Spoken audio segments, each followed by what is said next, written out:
At the height of my career, I actually operated 11 Badcock stores.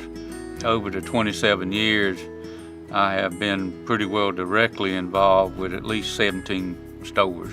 But I started in the business in 1966, is when I went to work at a furniture store.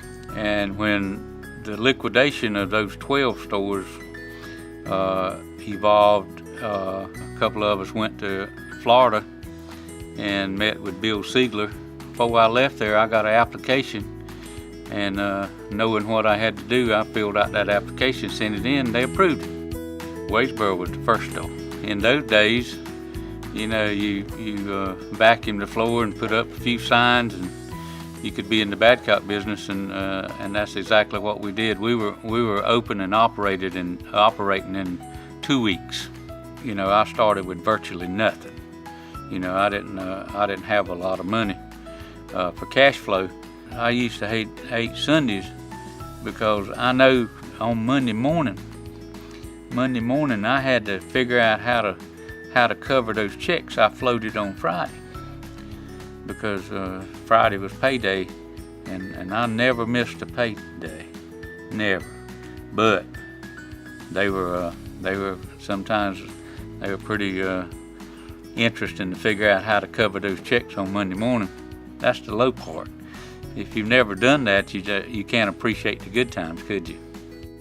We had a building come available in Lumberton, North Carolina, and very quickly we were in Lumberton. We opened up Whiteville, North Carolina. We went to Elizabethtown, North Carolina. The big deal was when Heilig Myers went out of business, and we had opportunities for employees, and we had opportunities for buildings.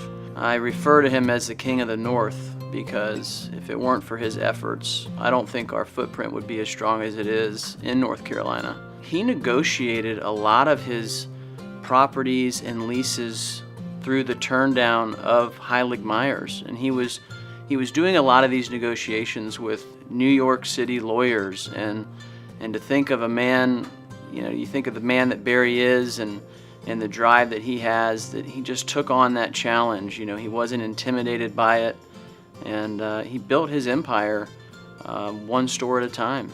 He brought us so many more new dealers. Tried to count up the other day how many stores it was that he opened, bought, or something, but brought a person in as a manager, sort of like Badcock, bring somebody in, and they were their own dealer. And so we have a number of dealers that are actually worked for Barry that are now Badcock dealers.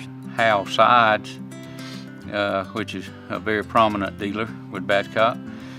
We opened up Troy, North Carolina, was one of the first Badcock and More stores. In the beginning, you know, I told him when we opened up Troy that when he operated it for a couple of years, you know, I would sell it to him.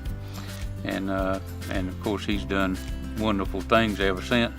Working for Barry has been a life-changing event, and it's been an ongoing event through all the years.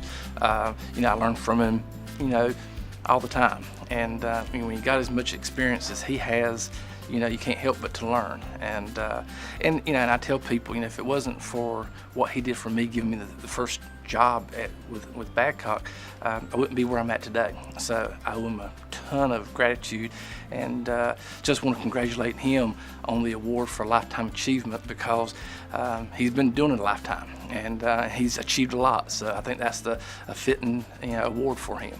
In 2007, I purchased my first store from him, which is the Wadesboro store, and then we just recently got Rockingham from him. He's meant a whole lot to me over the years. He's been like my dad. He's always told me when I'd done things wrong and corrected me, but he's also always told me when I'd done things right and congratulated me. He's meant a whole lot to me, and I don't think I would be here where I am today without him if he had not stood behind me and encouraged me along the way and helped me. You got to love what you're doing. It's not work, it's play. It's really playtime for me, but it gets, you know, you have your days, but I enjoy what I'm doing. Barry not only pioneered our stores to the north in North Carolina, but he also pioneered the concept of how far a dealer could stretch their number of stores. Also setting new standards for us in non-merchandise sales, and really adopted our credit offering. I think it was his goal to make sure that everybody in his communities had a credit offering from Badcock and had that credit protected through insurance. And so he really did help us pioneer new territory, and it was a real example for a number of our other dealers in the area. I always appreciated what he had to say because he's so knowledgeable. He's one of the few multi-unit dealers that have operated over 10 stores at one time. Truly an unbelievable feat. I could barely manage 3. We owe the company, WS Badcock Corp, owes a lot to Barry. He took the Badcock banner and blazed new territory for our company, for our father, and he's just a rock star. I liken Barry Altman to Jim Ryan. Jim Ryan was the first guy that ran the 4-minute mile. I don't know if you remember that or not, but that same year, 8 or 10 or more people ran a 4-minute mile. It was just a kind of a mental thing. Barry Altman was the first person in North Carolina to run a store and get it to be a high-volume store. There's a lot of people in North Carolina now that ran that 4-minute mile because of Barry Altman. I'd like to thank, of course, my wife, Julie. She's the one that put up with me for the last 48 years now. So especially the last 27 with Badcock, and of course Henry Badcock and Carl Ellis, was instrumental in the very beginning. Bill Pugh, and the entire Badcock family. Of course, I'd like to thank Mitchell Stiles, people like Hal Sides, and all the dealer advisors that does so well with us, and it's just been a wonderful journey.